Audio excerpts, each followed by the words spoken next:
All right, we back at it. Homegrown Radio. Homegrown. Chuck Dizzle Miss Bliss. Yeah. We are back. There's been a lot of new music that's Man, dropped since going we talked last time. Yo, rate, comment, subscribe, whatever you do. What they be saying? Run up that hype. I don't know what that is, but hey, I sound like an old head. What? Man. Run up the what? Run up the hype. Run up the hype. That's what they say? It's like another version of liking and showing Oh, that wow. it boosts it to other viewers. I've been seeing that that's how you get people to view. Got Hey, you. I told you I'm Unc Dizzle. W's baby. in the chat. W's in the chat is crazy because we're not live streaming. Oh, And okay. You can do W's in the comments, but not the chat because we're not. At one point when we do live stream again, which I do want to talk about at some point, but new music is out right now.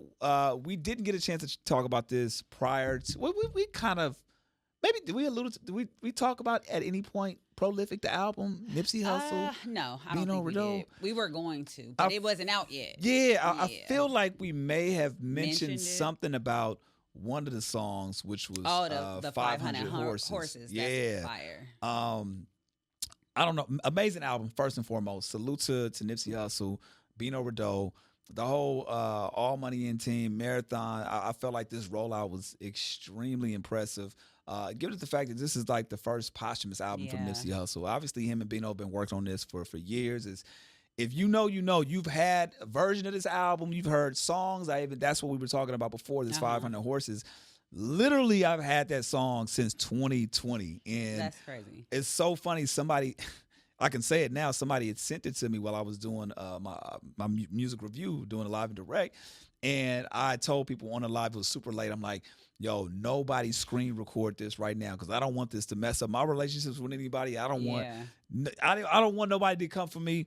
Lo and behold, a lot of other people had that song too. 'Cause when the song dropped or when the album dropped, a lot of people were talking about how Nipsey had actually posted it with Bino at some point. So the song was floating around as the album as well. Maybe not all the songs, but majority of the songs have been floating around in the streets. And first takeaway, first listen for you. What did you think when you first heard it? I'm gonna keep it a bean because I have to. Yeah.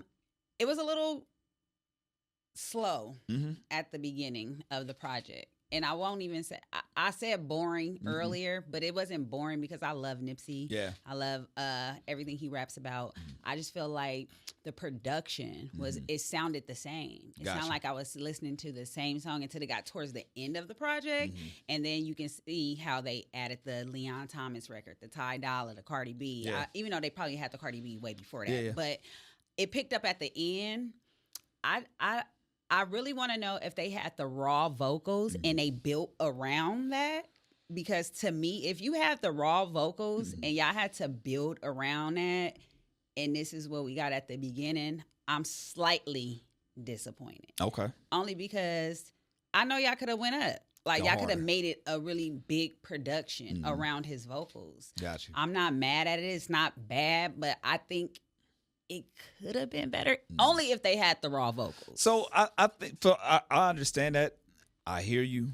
I think my expectations, they weren't high because I was looking at this as I wasn't looking at this as victory lap. A lot of people were looking at this as a Nipsey Hussle project. Yeah.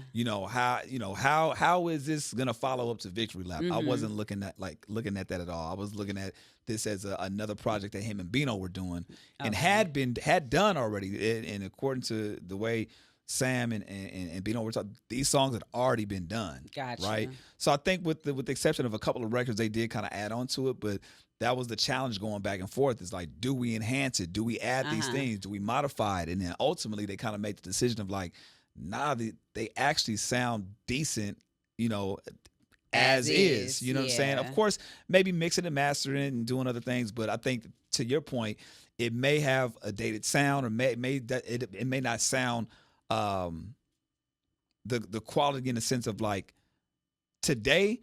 But for me, I feel like if this project was recorded 10 years ago, that shit sounds pretty good. It does. That's what I'm saying. For 10 years ago? If the production was there with the vocals already, then I can't say anything about that. You know what I mean? Then we got to take it for what it is. It's just putting out music that was already done. Right. But if you had raw stems and you could build around that, Gotcha. I just expected more. Gotcha. That's all I'm saying. But you know what, too? Like, but sometimes people drop the ball on that. Like, a lot of them Tupac records post posthumous albums. And that's my thing right there, because when they start making Tupac projects after he passed, I didn't like it. Yo, Eminem should never be doing production on a Tupac album. I love him. Of course, Pac is the GOAT.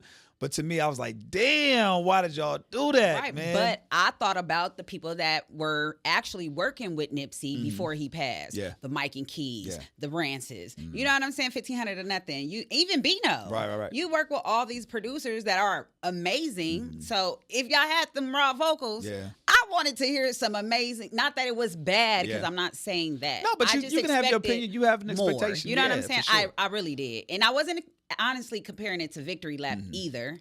I don't know. For me, I'm like, okay, prolific. Yeah. They got Nipsey vote. Like, they about to go crazy. Yeah. And then when I was listening to it, I was just like, am I listening to the same song? You know what I mean? Like, it kind of just all flowed together. Well, I mean, I guess that speaks to how it was sequenced. If it all, I mean, again, totally get it. You probably wanted more out of it, but I think it also speaks to how consistent it was. Like, it did feel like a cruising album, and it, you know, I was low key kind of surprised that it was more geared as slow tempo as it was. A lot of it was kind of geared towards the ladies. You know what I'm saying? Like, even with it being like that type of vibe. So, yeah, I mean, I honestly, I rode to it a couple times. I was excited to hear it. I actually enjoyed it, man. I really enjoyed it. Even I think the Sacrifices record, even when it first dropped, I heard it. Didn't really, you know, I listened to it a couple times, didn't revisit it, but then prior to the album dropping, I found myself having that one on repeat, just, you know, days and days on end, man. And just, I don't know if it's just the nostalgia, if it's, you know, hearing Nip's vocals and just that part of it, like damn, we are fortunate enough to have experienced them. Yeah. And it's also like, damn, you know, I wonder how much more they have. Man, I know they have a gang of music. And enjoying what we do have. So I think I was kind of caught in that moment. And I'm just really impressed with the whole rollout, to be perfectly honest. Rollout, phenomenal. Yeah. Chef's kiss. They've been doing their damn thing. Yeah. I can't be mad at the rollout. That's why I had high expectations, because the rollout was so good, and the anticipation. Like, they had us amped. Yeah. And so I was looking forward to it just being something a little bit bigger. And I said this to Bino when they were here too, at the station, man, just how impressed and proud of him I am, because prior to this, it was hard to get him to talk. That's just naturally who he is. Yeah. He's reserved, low key, and when you ask him questions, it was, you know, you kind of wanted more answers, or whatever. Now he's been kind of like taking that lead, taking the charge, man. And I know, I know Nip is proud, man, because he's really taking the leadership role and holding his own and like standing on his own 10 toes, man. So salute to Bino Rideaux again. Dope. Project, I enjoyed. Do you feel like you can give it more listens, or you? Yeah, definitely. Gotcha. I'm gonna play it for sure. Do you have a favorite song? I like the 500 Horses. I played that about 10, 15 times already. Man. It's fire. I love his flow. Yeah. The beat is smooth. I even really like that record with Cardi. Yeah, no, that one, Cardi was talking nasty. She was nasty. I was like, yo. I mean, the Cardi is nasty already, but I'm just like, yo, to pair that with Nip. I heard that was a song that was going to be on Victory Lap, but Nip was against it. He was like, this doesn't fit the tone of Victory Lap. You know what I mean? You got to remember, at that time, that was around, you know, they both signed to Atlantic. Yeah. Well, excuse me. Nip was not signed to Atlantic, and he actually talked about that on our interview with Homegrown. He was like, All Money In is signed not him. to Atlantic, and you know, he's a product of All Money In. So just even the genius in that strategy and that rollout, like, that was dope. But yeah, him and Cardi, you know, both being affiliated with Atlantic, obviously that was the connection on it. That was when her first album had dropped. You know what I'm saying? So it was around that time. You say that, yeah, it makes sense, because she doesn't sound like that anymore. Nah, not at all. Nah. You know, you could tell it's an early version. That's an early Cardi. Yeah. You know what I'm saying? She's way more comfortable and in her bag now. Yeah. And even what's crazy is that partial vocals of, and this was some controversy around that too, I think the hook on that song was on a Ty Dolla $ign and Kanye album. Oh. So the whole verse wasn't out, but like the part the hook was on the on that project. Really? And there was an issue, and they got it ended up getting it clear, but a lot of folks was like, this is the song that we heard back then, so but with all that being said, the fact that again this project had been worked on 10 years ago and saw the light of day, and although they're like, to your point, there's certain things that probably could have been modified a little bit better.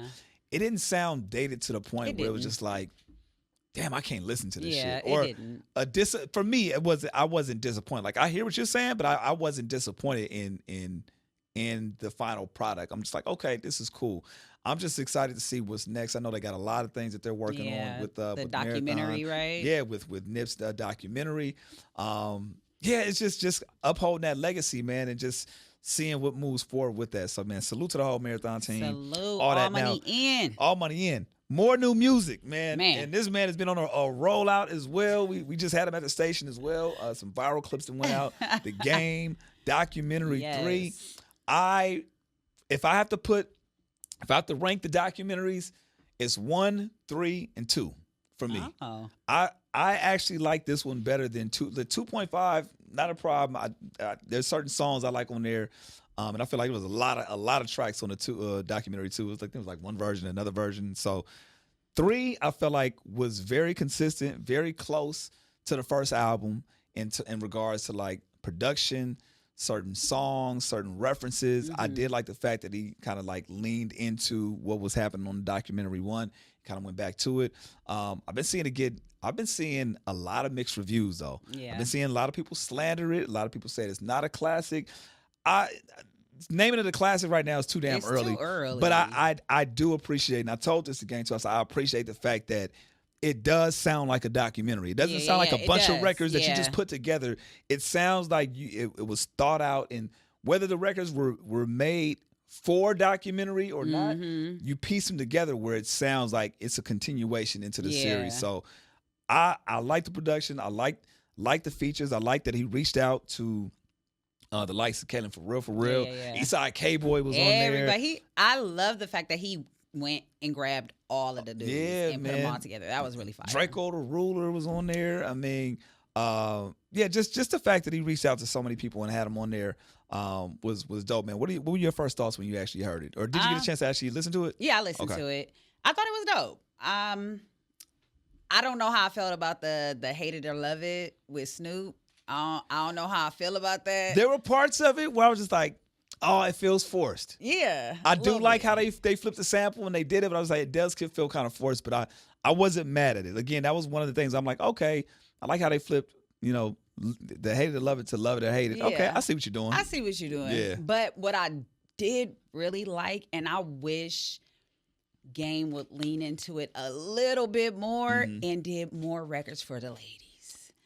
Those records are really good. Yeah. Like, he sounds really good on those type of records. And I know a lot of people were talking about, how they want him to be a little bit more mature and different. I feel like if he went into that bag right now in his career, he would do great. Just strictly for the ladies. Like, because you like older. the Do You Love Me record, right? Yeah. You older, you know what I'm saying? Like, but we want to see the mature Game. We want to see that Game. You know what I mean? I would love to hear that from him.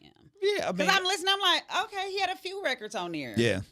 So I was like, okay, I think he should lean into that a little bit more. I think a lot of rappers tend to shy away from that because they don't want to be considered the melodic rapper or like a fabulous type of rapper that do songs for the ladies strictly. But I'm like, dude, get into your bag. Your bag. Why not? The ladies gonna always support you. Yeah. I tell all men artists, fuck with the ladies. Why we gonna always support you. Why do you think they tend not to go that direction? Because they want to compete and be looked at to their peers. You know what I'm saying? Most men want to be the illest rapper alive. Right. You know what I'm saying? So it's all about the bars and all that. You know what I'm saying? But it's like, come on. After a while, you've been in the game for no pun intended. about 2 decades. You know what I'm saying? Almost. Yeah. Come on. Let's try something new. Something different. Tiger did. Even though they got, what it got, but I got a 0 on Pitchfork. Tiger went through his 80s bag. I just be wanting the men to like lean into like making music for women, because whether they notice it or not, we're the ones that's gonna buy your tickets. We're gonna support your music. You know what I'm saying? We're gonna pull up every single time. You know what I'm saying? So if you lean into it a little bit more, watch them sales go up. Why you think Drake was popping for so long? Most of his music was for the ladies. But also, you're absolutely right. But to your point, if you're rapping for your peers, you want to be known as the illest rapper. But Drake was too, until people was realizing he had a little ghostwriter. You know what I'm saying? If that never came out, everybody was on Drake dick. Yeah. He hard.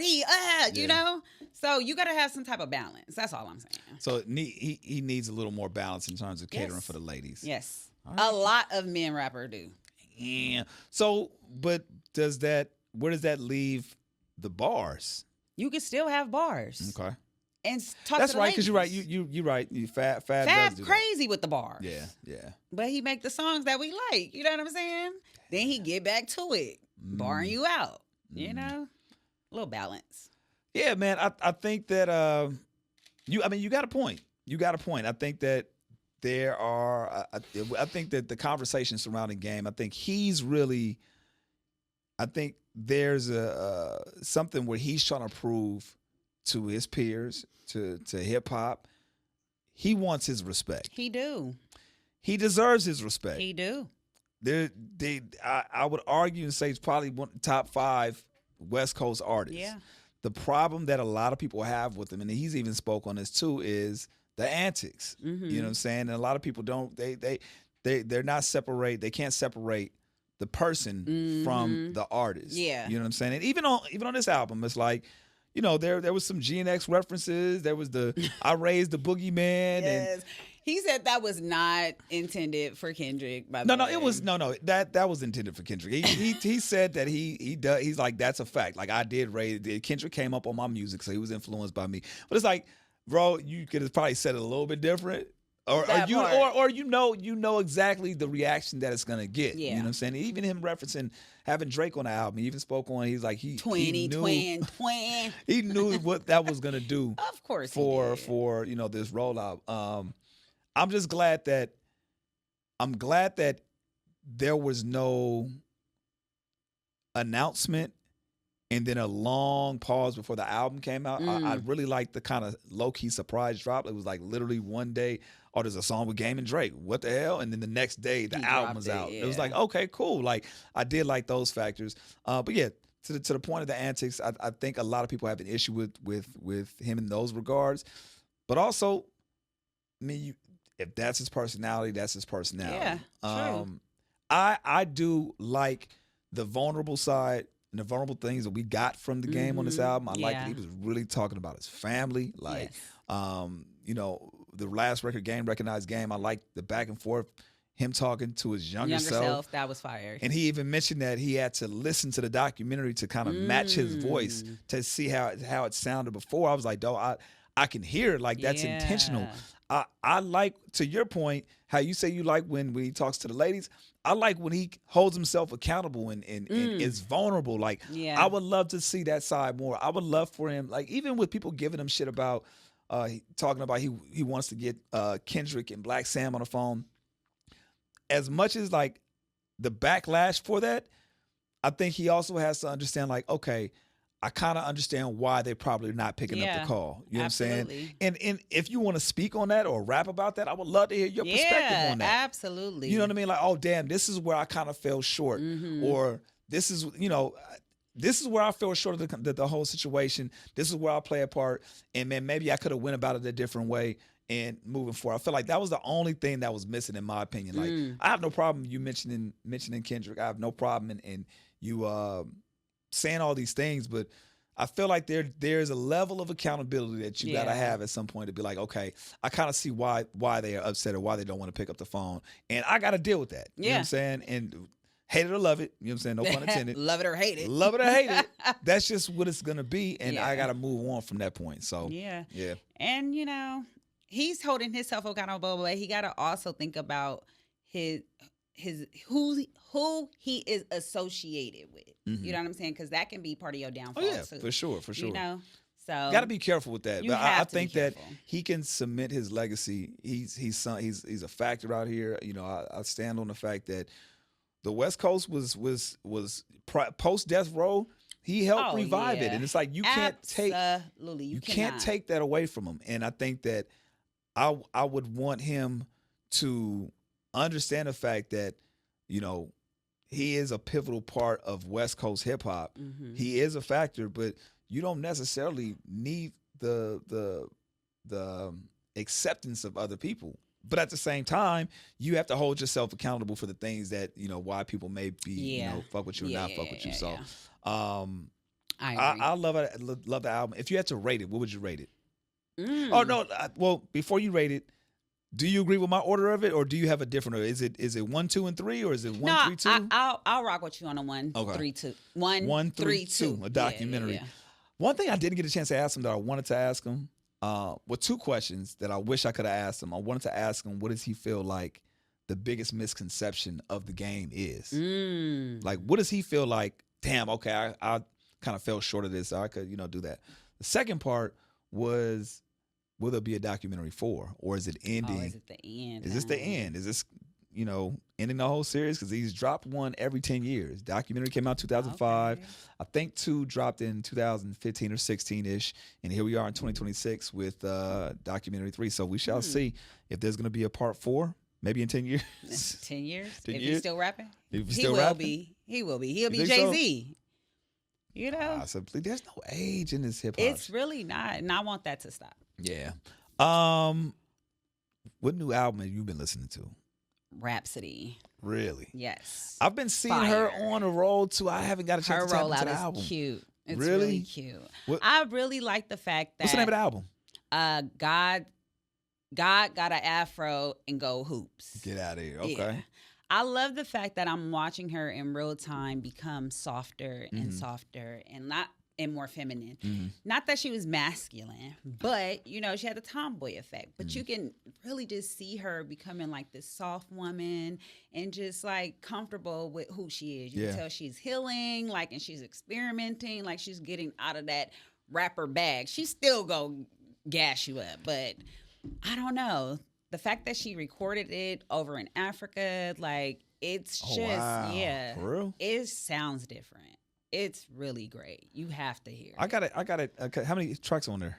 It was, I think, I ain't gonna lie. I'm gonna lie if I say a number. Look it up. Hold on. But she did her thing.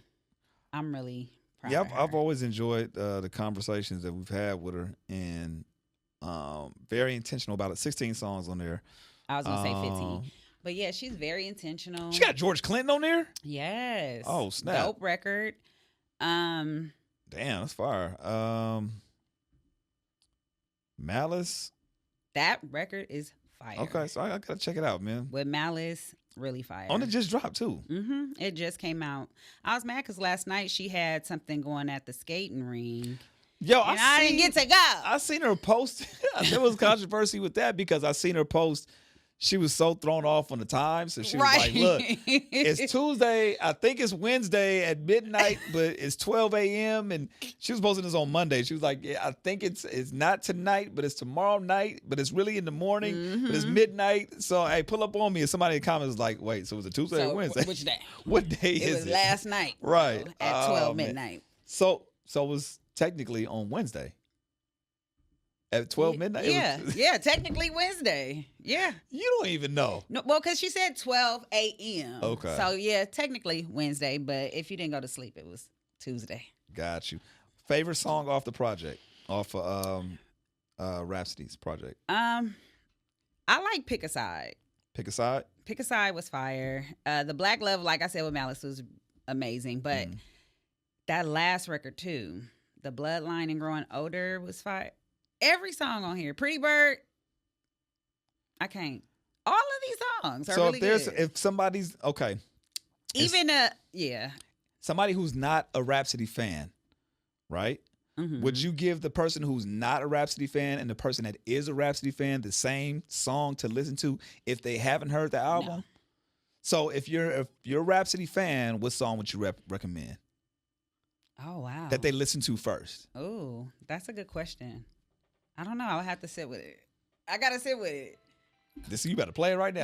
No, don't play it right now. So No, I think I would have to sit with it a little bit to be able to be like this record. So when you listen to it, which song immediately stood out to you first? From the top, Mhm. Apple Juice. Apple Juice. Because I heard that already and I was already feeling it. Okay, so that was what drew you Yeah, in. yeah. Got you. And you would say you were a fan of Rapsody, right? Absolutely. Okay, so is she more on the softer side? Feeling on that one? That's why I went. I was like, ooh, Really? she's kind of singing a little bit. I was like, let me see what she's talking about. I was Okay. like, is the whole album going to be like that? But no, she had to spit. Okay. So before we wrap this, man, I do want to send some honorable mentions. This is not a project. I only listened to this project once. I just saw it popped up. Literally, I listened to it today. Our brother Osbe Chill, man, the homegrown homie, he dropped a new project. He cussing again. Okay, he back cussing. He back cussing, but fire project, man. He's got another amazing album, man. I just love how consistent he is. It's called Dreams Do Pay the Bills. So check that out when you get an opportunity. And also the homegirl Wray dropped a song. She's back outside with it. I want to get the name of the song right. Go Lulu. Go. That's the name of it? I think so. Go Lulu? Go Lulu. All right. Rest in peace to their one of their close friends, that's the Lulu, one that passed. Oh, wow. Yeah. Okay. So I think it's a dedication to her. But shout out to Reason as well. He got a project? He dropped this project. Everything in my soul is moving towards love. So wait, he dropped another one because he dropped 2 projects within the last year, right? Side, there's a pink and a blue. But this is this one. So I think it has new songs and then it's both the pink and the blue. Combined. Okay, so he dropped the pink version. He dropped the blue version. I forgot which one dropped first. I think the blue dropped first and then the pink came out. And so now it's this is I guess them all together. Probably with some that extra popped songs. up on my thing today. Yeah. I'm assuming. Okay, so salute to Reason. And I want to make sure I get the name of that song right because I know she sent it to me. L.A. Ray. It is that Go Lulu? I think so. Okay. Well, salute to L.A. Ray. Just being back outside. I'm always pressing her, and whenever I seen that we stay pressing her. Yeah, I seen that Genevieve's birthday party, and she was like, Chuck, it's on its way. I'm like, there we go. I love it. I love it. Ray. Shout out to her team. Homegirl Ayana, like they're doing their thing, man. I'm just glad to see her back outside. Look, if there's music that we haven't talked about or you want to put us on, let us know in the comments. You know what I'm saying? Yes. You don't have to put W's in the chat. Put W's in the comments and then let us know what artists, what music you should be listening to or we should be listening to and check it out, okay? Homegrown Radio, Chuck Dizzle, Miss Bliss. We will catch y'all next time.